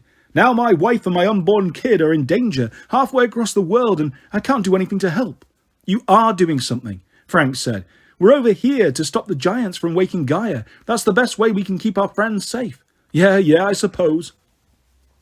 Frank wished he could do more to lift Hedge's spirits, but this talk was making him worry about everyone he'd left behind. He wondered who was defending Camp Jupiter now that the Legion had marched east, especially with all the monsters Gaia was unleashing from the doors of death. He worried about his friends in the 5th cohort, how they must be feeling as Octavian ordered them to march on Camp Half-Blood. Frank wanted to be back there, if only to stuff a teddy bear down the throat of that slimeball augur. The ship listed forward. The herd of sports equipment rolled under the coach's berth. "We're descending," said Hedge. "We'd better get above." "Yeah," Frank said, his voice hoarse. "You're a nosy Roman, Zang." "But, come on," Hedge said, "and not a word about this to the others, you blabbermouth." As the others made fast the aerial moorings, Leo grabbed Frank and Hazel by the arms. He dragged them to the aft ballista. "Okay, here's the plan." Hazel narrowed her eyes. "I hate your plans." "I need that piece of magic firewood," Leo said. "Snappy." Frank nearly choked on his own tongue. Hazel backed away instinctively, covering her coat pocket. "Leo, you can't..." "I found a solution." Leo turned to Frank. "It's your call, big guy, but I can protect you." Frank thought about how many times he'd seen Leo's fingers burst into flame. One false move and Leo could incinerate the piece of tinder that controlled Frank's life. But for some reason, Frank wasn't terrified. Since facing down the cow monsters in Venice, Frank had barely thought about his fragile lifeline. Yes, the smallest bit of fire might kill him, but he'd also survived some impossible things and made his dad proud. Frank had decided that whatever his fate was, he wouldn't worry about it. He would just do the best he could do to help his friends. Besides, Leo sounded serious. His eyes were still full of that weird melancholy, like he was in two places at once, but nothing about his expression indicated any kind of joke. "Go ahead, Hazel," Frank said. "But..." Hazel took a deep breath. "Okay." She took out the piece of firewood and handed it to Leo. In Leo's hands, it wasn't much bigger than a screwdriver. The tinder was still charred on one side from where Frank had used it to burn through the icy chains that had imprisoned the god Thanatos in Alaska. From a pocket in his tool belt, Leo produced a piece of white cloth. "Behold." Frank scowled. "A handkerchief?" "A surrender flag," Hazel guessed. "No, unbelievers," Leo said. "This is a pouch woven from seriously cool fabric. A gift from a friend of mine." Leo slipped the firewood into the pouch and pulled it close with a tie of bronze thread. "The drawstring was my idea," Leo said proudly. "It took some work, lacing that into the fabric, but the pouch won't open unless you want it to. The fabric breathes just like regular cloth, so the firewood isn't any more sealed up than it would be in Hazel's coat pocket. Hazel said, how is that an improvement then? Hold this, so I don't give you a heart attack. Leo tossed the pouch to Frank, who almost fumbled it. Leo summoned a white-hot ball of fire into his right hand. He held his left forearm over the flames, grinning as they licked the sleeve of his jacket. See, he said, it doesn't burn. Frank didn't like to argue with a guy who was holding a ball of fire, but he said, you're immune to flames. Leo rolled his eyes. Yeah, but I have to concentrate if I don't want my clothes to burn. And I'm not concentrating, see? This is totally fireproof cloth, which means your firewood won't burn in that pouch. Hazel looked unconvinced. How can you be sure? Sheesh, tough audience. Leo shut off the fire. Guess there's only one way to persuade you. He held out his hand to Frank. No. Frank backed off. Suddenly, all those brave thoughts about accepting his fate seemed far away. That's okay, Leo, thanks, but I can't. Man, you gotta trust me.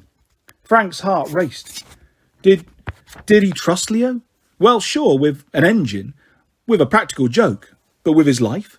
He remembered the day they got stuck in the underground workshop in Rome. Gaia had promised they would die in that room. Leo had promised he would get Hazel and Frank out of the trap, and he'd done it. Now Leo spoke with the same kind of confidence. Okay. Frank handed Leo the pouch. Try not to kill me. Leo's hand blazed. The pouch didn't blacken or burn. Frank waited for something to go horribly wrong. He counted to 20, but he was still alive. He felt as if a block of ice was melting just behind his sternum, a frozen chunk of fear he'd got used to. He didn't even think about it until it was gone. Leo extinguished his fire. He wriggled his eyebrows at Frank. Who's your best buddy?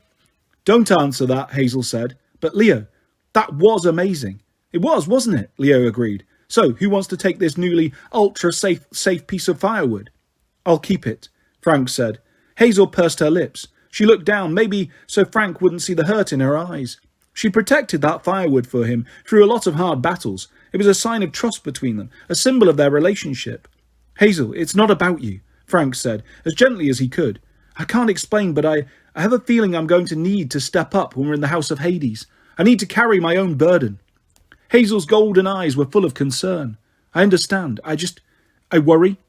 Leo tossed Frank the pouch. Frank tied it around his belt. He felt strange carrying his fatal weakness so openly after months of keeping it hidden. And Leo, he said, thanks. It seemed inadequate for the gift Leo had given him, but Leo grinned. What are genius friends for? Hey guys, Piper called from the bow. Better get over here. You need to see this. They'd found the source of the dark lightning. The Argo 2 hovered directly over the river. A few 100 meters away at the top of the nearest hill stood a cluster of ruins. They didn't look like much, just some crumbling walls encircling the limestone shells of a few buildings. But from somewhere within the ruins, tendrils of black ether curled into the sky like a smoky squid peeking from its cave. As Frank watched, a bolt of dark energy ripped through the air, rocking the ship and sending a cold shockwave across the landscape. The Necromantion, Nico said. The house of Hades. Frank steadied himself at the rail. He supposed it was too late to suggest turning back. He was starting to feel nostalgic about the monsters he'd fought in Rome. Heck, chasing poisoned cows through Venice had been more appealing than this place. Piper hugged her arms. I feel vulnerable, floating up here like this. Couldn't we set down in the river? I wouldn't, Hazel said. That's the river Acheron. Jason squinted in the sunlight. I thought the Acheron was in the underworld.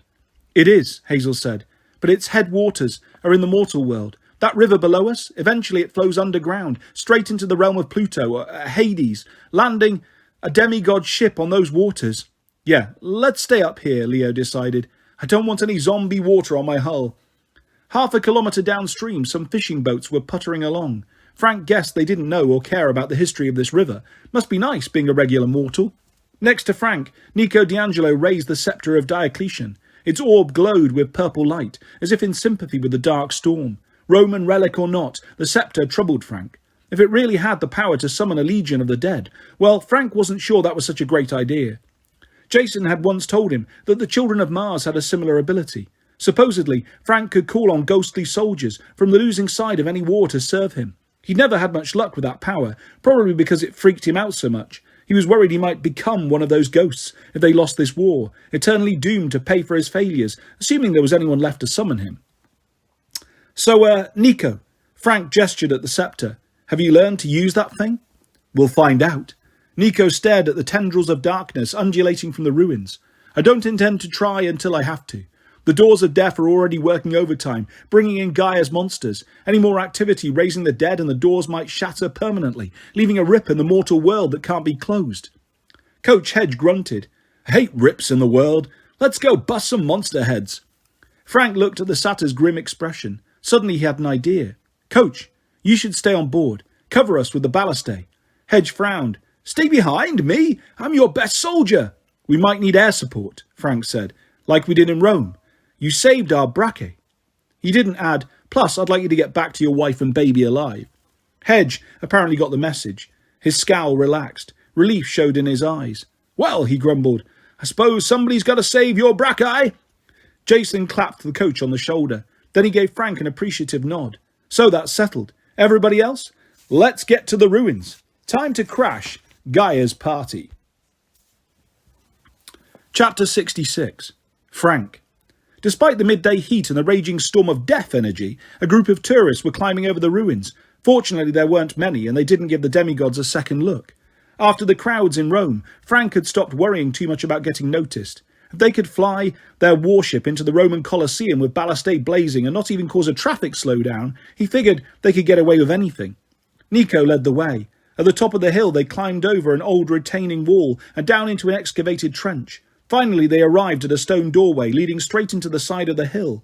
The death storm seemed to originate right above their heads. Looking up at the swirling tentacles of darkness, Frank felt like he was trapped at the bottom of a flushing toilet bowl. That really didn't calm his nerves. Nico faced the group. From here, it gets tough. Sweet, Leo said, because so far I've totally been pulling my punches. Nico glared at him. We'll see how long you keep your sense of humour. Remember, this is where pilgrims came to commune with dead ancestors. Underground, you may see things that are hard to look at, or hear voices trying to lead you astray in the tunnels. Frank, do you have the barley cakes? What? Frank had been thinking about his grandmother and his mum, wondering if they might appear to him. For the first time in days, the voices of Ares and Mars had started to argue again in the back of Frank's mind, debating their favourite forms of violent death. I've got the cakes, Hazel said. She pulled out the magical barley crackers they'd made from the grain Triptolemus had given them in Venice. Eat up, Nico advised. Frank chewed his cracker of death and tried not to gag. It reminded him of a cookie made with sawdust instead of sugar. Yum, Piper said. Even the daughter of Aphrodite couldn't avoid making a face. Okay. Nico choked down the last of his barley. That should protect us from the poison. Poison? Leo asked. Did I miss the poison? Because I love poison. Soon enough, Nico promised. Just stick close together, and maybe we can avoid getting lost or going insane. On that happy note, Nico led them underground. The tunnel spiralled gently downwards, the ceiling supported by white stone arches that reminded Frank of a whale's ribcage. As they walked, Hazel ran her hands along the masonry. This wasn't part of a temple, she whispered. This was the basement for a manor house, built in later Greek times. Frank found it eerie how Hazel could tell so much about an underground place just by being there. He'd never known her to be mistaken. A manor house, he asked. Please don't tell me we're in the wrong place. The house of Hades is below us, Nico assured him. But Hazel's right. These upper levels are much newer. When the archaeologists first excavated this site, they thought they'd found the necromantian. Then they realised the ruins were too recent, so they decided it was the wrong spot. They were right the first time. They just didn't dig deep enough. They turned a corner and stopped. In front of them, the tunnel ended in a huge block of stone. A cave-in? Jason asked. A test, Nico said. Hazel, would you do the honours? Hazel stepped forward. She placed her hand on the rock, and the entire boulder crumbled to dust. The tunnel shuddered. Cracks spread across the ceiling. For a terrifying moment, Frank imagined they'd all be crushed under tons of earth. A disappointing way to die after all they'd been through. Then the rumbling stopped. The dust settled. A set of stairs curved deeper into the earth. The barrelled ceiling held up by more repeating arches, closer together and carved from polished black stone. The descending arches made Frank feel dizzy, as if he were looking into an endlessly reflecting mirror. Painted on the walls were crude pictures of black cattle marching downwards. I really don't like cows, Piper muttered. Agreed, Frank said. Those are the cattle of Hades, Nico said. It's just a symbol of... Look, Frank pointed. On the first step of the stairwell, a golden chalice gleamed. Frank was pretty sure it hadn't been there a moment before. The cup was full of a dark green liquid. Hooray, Leo said half-heartedly. I suppose that's our poison. Nico picked up the chalice. We're standing at the ancient entrance of the Necromantian. Odysseus came here, and dozens of other heroes, seeking advice from the dead. Did the dead advise them to leave immediately? Leo asked. I would be fine with that, Piper admitted. Nico drank from the chalice, and then offered it to Jason. You asked me about trust, and taking a risk. Well, here you go, son of Jupiter. How much do you trust me? Frank wasn't sure what Nico was talking about, but Jason didn't hesitate. He took the cup and drank. They passed it around, each taking a sip of poison. As he waited his turn, Frank tried to keep his legs from shaking and his gut from churning. He wondered what his grandmother would say if she could see him. Stupid Fai Zhang, she would probably scold. If all your friends were drinking poison, would you do it too? Frank went last. The taste of the green liquid reminded him of spoiled apple juice. He drained the chalice. It turned to smoke in his hands. Nico nodded, apparently satisfied. Congratulations! Assuming the poison doesn't kill us, we should be able to find our way through the Necromantion's first level. Just the first level? Piper asked. Nico turned to Hazel and gestured at the stairs. After you, sister. In no time, Frank felt completely lost. The stairs split in 3 different directions. As soon as Hazel chose a path, the stairs split again. They wound their way through interconnecting tunnels and rough-hewn burial chambers that all looked the same. The walls carved with dusty niches that might once have held bodies. The arches over the doors were painted with black cows, white poplar trees, and owls. I thought the owl was Minerva's symbol, Jason murmured. The screech owl is one of Hades' sacred animals, Nico said. Its cry is a bad omen. This way. Hazel pointed to a doorway that looked the same as all the others. It's the only one that won't collapse on us. Good choice then, Leo said. Frank began to feel like he was leaving the world of the living. His skin tingled, and he wondered if it was a side effect of the poison. The pouch with his firewood seemed heavier on his belt. In the eerie glow of their magic weapons, his friends looked like flickering ghosts. Cold air brushed against his face. In his mind, Ares and Mars had gone silent, but Frank thought he heard other voices, whispering in the side corridors, beckoning him off to veer off course, to come closer and listen to them speak. Finally, they reached an archway carved in the shape of human skulls, or maybe they were human skulls embedded in the rock. In the purple light of Diocletian's sceptre, the hollow eye socket seemed to blink. Frank almost hit the ceiling when Hazel put a hand on his arm. This is the entrance to the second level, she said. I'd better take a look. Frank hadn't even realised that he'd moved in front of the doorway. Yeah. He made way for her. Hazel traced her fingers across the carved skulls. No traps on the doorway, but something is strange here. My underground sense is fuzzy, like someone is working against me, hiding what's ahead of us. The sorceress that Hecate warned you about? Jason guessed. The one Leo saw in his dream. What was her name? Hazel chewed her lip. It would be safer not to say her name, but stay alert. One thing I'm sure of, from this point on, the dead are stronger than the living. Frank wasn't sure how she knew that, but he believed her. The voices in the darkness seemed to whisper louder. He caught glimpses of movement in the shadows. From the way her friend's eyes darted around, he guessed they were seeing things too. Where are the monsters? He wondered aloud. I thought Gaia had an army guarding the doors. Don't know, Jason said. His pale skin looked as green as the poison from the chalice. At this point, I'd almost prefer a straight-up fight. Careful what you wish for, man. Leo summoned a ball of fire to his hand, and for once Frank was glad to see the flames. Personally, I'm hoping nobody's home. We walk in, find Percy and Annabeth, destroy the doors of death and walk out. Maybe stop at the gift shop. Yeah, Frank said. That'll happen. The tunnel shook. Rubble rained down from the ceiling. Hazel grabbed Frank's hand. That was close, she muttered. These passageways won't take much more. The doors of death just opened again, Nico said. It's happening like every 15 minutes, Piper noted. Every 12, Nico corrected, though he didn't explain how he knew. We'd better hurry. Percy and Annabeth are close. They're in danger, I can sense it. As they travelled deeper, the corridors widened. The ceilings rose to 6 meters high, decorated with elaborate paintings of owls in the branches of white poplars. The extra space should have made Frank feel better, but all he could think about was the tactical situation. The tunnels were big enough to accommodate large monsters, even giants. There were blind corners everywhere, perfect for ambushes. Their group could be flanked or surrounded easily. They would have no good options for retreat. All of Frank's instincts told him to get out of these tunnels. If no monsters were visible, that just meant they were hiding, waiting to spring a trap. Even though Frank knew that, there wasn't much he could do about it. They had to find the doors of death. Leo held his fire close to the walls. Frank saw ancient Greek graffiti scratched into the stone. He couldn't read ancient Greek, but he guessed they were prayers or supplications to the dead, written by pilgrims thousands of years ago. The tunnel floor was littered with ceramic shards and silver coins. Offerings?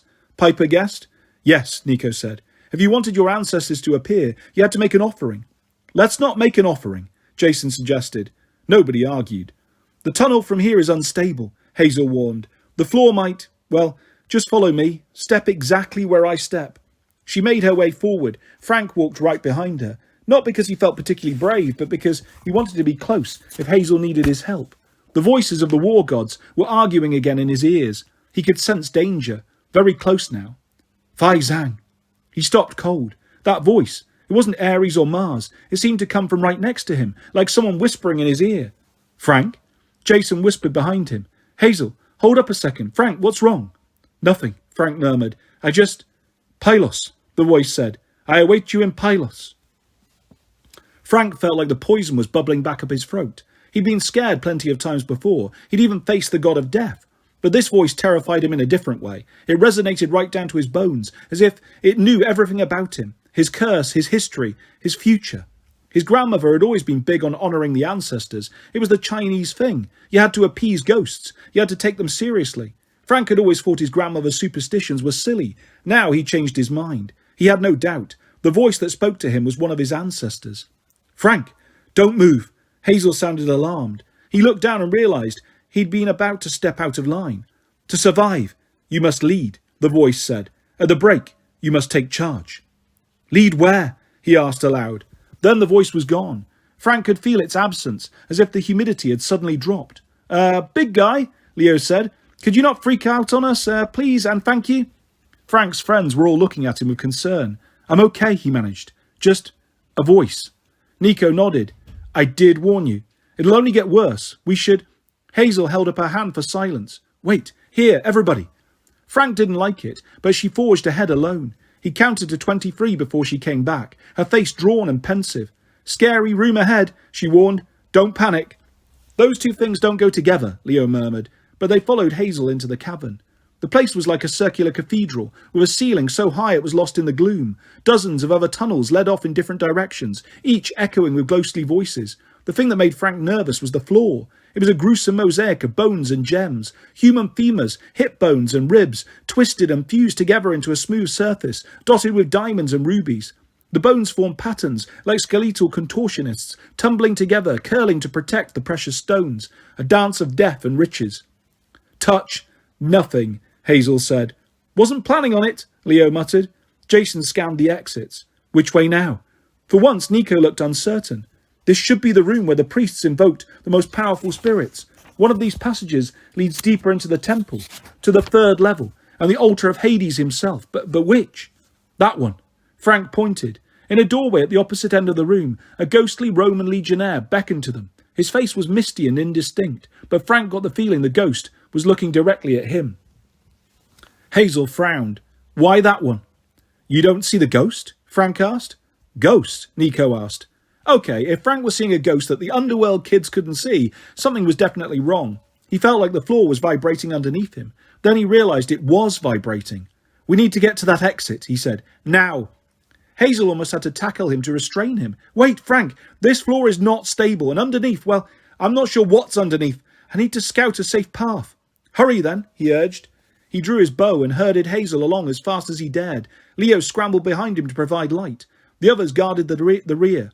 Frank could tell he was scaring his friends, but he couldn't help it. He knew in his gut they had only seconds before... In front of them, the Legionnaire ghost vaporized. The cavern reverberated with monstrous roars, dozens, maybe hundreds of enemies coming from every direction. Frank recognized the throaty bellow of the Earthborn, the screech of griffins, the guttural war cries of cyclopses, all sounds he remembered from the Battle of New Rome, amplified underground, echoing in his head even louder than the war gods' voices. Hazel, don't stop, Nico ordered. He pulled the scepter of Diocletian from his belt. Piper and Jason drew their swords as the monsters spilled into the cavern. A vanguard of 6 armed Earthborn threw a volley of stones that shattered the bone and jewel floor like ice. A fissure spread across the centre of the room, coming straight towards Leo and Hazel. No time for caution. Frank tackled his friends, and the three of them skidded across the cavern, landing at the edge of the ghost tunnel as rocks and spears flew overhead. "Go!" Frank yelled. "Go! Go!" Hazel and Leo scrambled into the tunnel, which seemed to be the only one free of monsters. Frank wasn't sure that was a good sign. 2 meters in, Leo turned. "The others!" The entire cavern shuddered. Frank looked back and his courage crumbled to dust. Dividing the cavern was now a new 15-meter-wide chasm, spanned only by 2 rickety stretches of bone flooring. The bulk of the monster army was on the opposite side, howling in frustration and throwing whatever they could find, including each other. Some attempted to cross the bridges, which creaked and crackled under their weight. Jason, Piper and Nico stood on the near side of the chasm, which was good, but they were surrounded by a ring of cyclopses and hellhounds. More monsters kept pouring in from the side corridors, while griffons wheeled overhead, undeterred by the crumbling floor. The 3 demigods would never make it to the tunnel. Even if Jason tried to fly them, they'd be shot out of the air. Frank remembered the voice of his ancestor. "At the break, you must take charge." "We have to help them," Hazel said. Frank's mind raced, doing little calculations. He saw exactly what would happen, where and when his friends would be overwhelmed, how all 6 of them would die here in this cavern, unless Frank changed the equation. "Nico," he yelled, "the scepter." Nico raised Diocletian's scepter, and the cavern air shimmered purple. Ghosts climbed from the fissure and seeped from the walls, an entire Roman legion in full battle gear. They began taking on physical form like walking corpses, but they seemed confused. Jason yelled in Latin, ordering them to form ranks and attack. The undead just shuffled along among the monsters, causing momentary confusion, but that wouldn't last. Frank turned to Hazel and Leo. "You 2 keep going." Hazel's eyes widened. "What? No!" "You have to." It was the hardest thing Frank had ever done, but he knew it was the only choice. "Find the doors. Save Annabeth and Percy." "But..." Leo glanced over Frank's shoulder. "Hit the deck!" Frank dived for cover as a volley of rocks slammed overhead. When he managed to get up, coughing and covered in dust, the entrance to the tunnel was gone. An entire section of wall had collapsed, leaving a slope of smoking rubble. "Hazel!" Frank's voice broke. He had to hope she and Leo were alive on the other side. He couldn't afford to think otherwise. Anger swelled in his chest. He turned and charged towards the monster army. Chapter 67. Frank. Frank was no expert on ghosts, but the dead legionnaires must have all been demigods because they were totally ADHD. They clawed their way out of the pit, then milled about aimlessly, chest bumping each other for no apparent reason, pushing one another back into the chasm, shooting arrows into the air as if trying to kill flies, and occasionally, out of sheer luck, throwing a javelin, a sword, or an ally in the direction of the enemy. Meanwhile, the army of monsters got thicker and angrier. Earthborn threw volleys of stones that ploughed into the zombie legionnaires, crushing them like paper. Female demons, with mismatched legs and fiery hair, Frank guessed they were Impuse, gnashed their fangs and shouted orders at the other monsters. A dozen cyclopses advanced on the crumbling bridges, while seal-shaped humanoids, telkeens, like Frank had seen in Atlanta, lobbed vials of Greek fire across the chasm. There were even some wild centaurs in the mix, shooting flaming arrows and trampling their smaller allies under hoof. In fact, most of the enemy seemed to be armed with some kind of fiery weapon. Despite his new fireproof pouch, Frank found that extremely uncool. He pushed through the crowd of dead Romans, shooting down monsters until his arrows were spent, slowly making his way towards his friends. A little late, he realised. Duh! He should turn into something big and powerful like a bear or a dragon. As soon as the thought occurred, pain flared in his arm. He stumbled, looked down and was astonished to find an arrow shaft protruding from his left biceps. His sleeve was soaked with blood. The sight made him dizzy. Mostly it made him angry. He tried to turn into a dragon with no luck. The pain made it too hard to focus. Maybe he couldn't change shape while wounded. Great, he thought. Now I find out. He dropped his bow and picked up a sword from a fallen. Well, he actually wasn't sure what it was. Some sort of reptilian lady warrior with snake trunks instead of legs. He slashed his way forward, trying to ignore the pain and the blood dripping down his arm. About 5 meters ahead, Nico was swinging his black sword with one hand, holding the scepter of Diocletian aloft with the other. He kept shouting orders at the legionnaires, but they paid him no attention. Of course not, Frank thought. He's Greek. Jason and Piper stood at Nico's back. Jason summoned gusts of wind to blast aside javelins and arrows. He deflected a vial of Greek fire right up to the throat of a griffin, which burst into flames and spiraled into the pit. Piper put her new sword to good use, while spraying food from the cornucopia in her other hand, using hams, chickens, apples and oranges as interceptor missiles. The air above the chasm turned into a fireworks show of flaming projectiles, exploding rocks and fresh produce. Still, Frank's friends couldn't hold out forever. Jason's face was already beaded with sweat. He kept shouting in Latin, "Form ranks!" But the dead legionnaires wouldn't listen to him either. Some of the zombies were helpful just by standing in the way, blocking monsters and taking fire. If they kept getting mowed down, though, there wouldn't be enough of them left to organise. "Make way!" Frank shouted. To his surprise, the dead legionnaires parted for him. The closest ones turned and stared at him with blank eyes, as if waiting for further orders. "Oh, great," Frank mumbled. In Venice, Mars had warned him that his true test of leadership was coming. Frank's ghostly ancestor had urged him to take charge.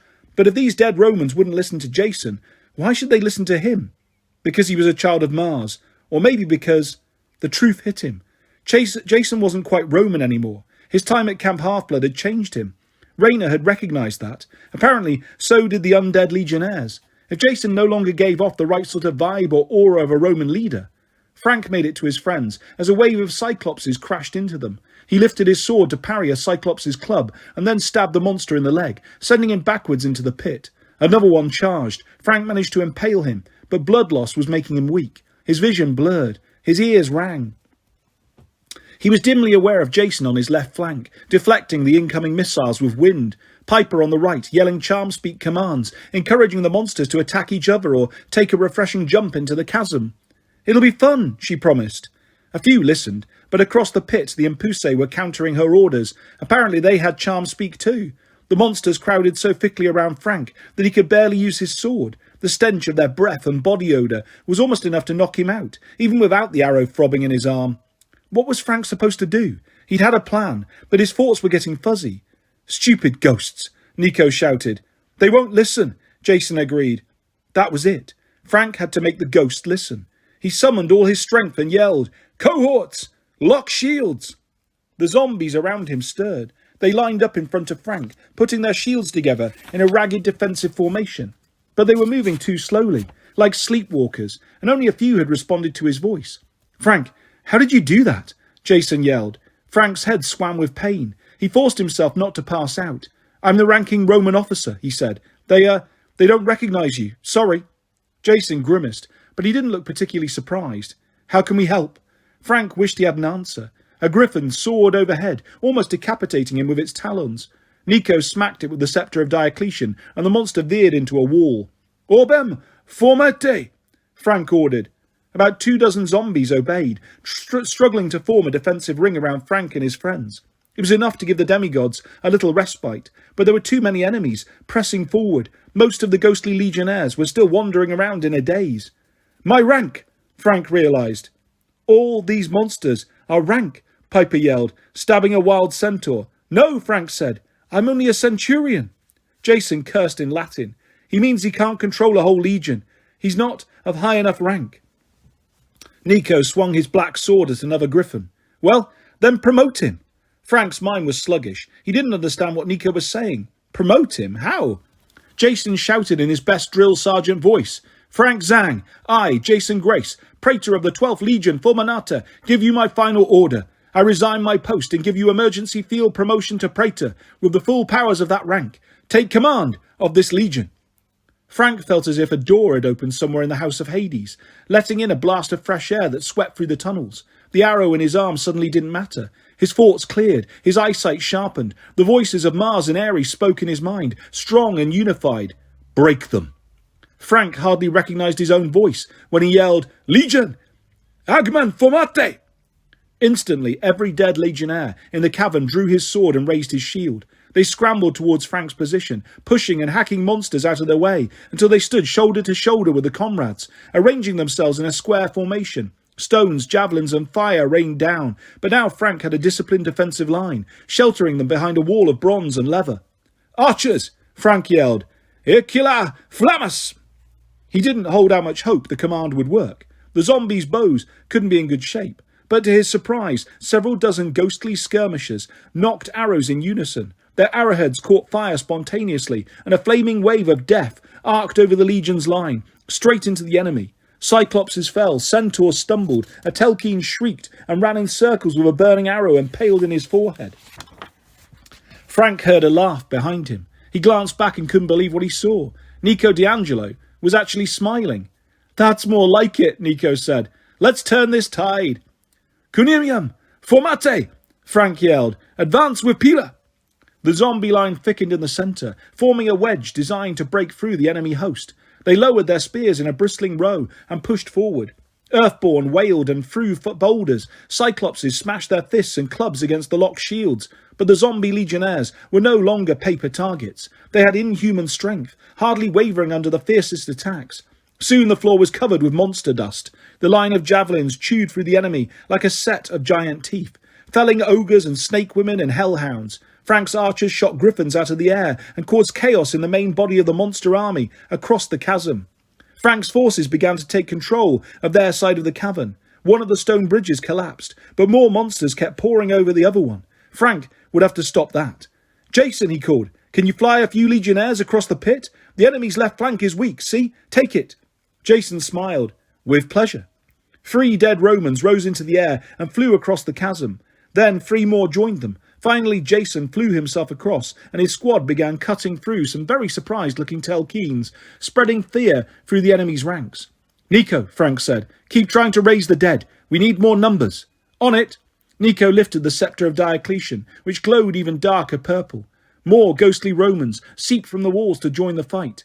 Across the chasm, Impuse shouted commands in a language Frank didn't know, but the gist was obvious. They were trying to shore up their allies and keep them charging across the bridge.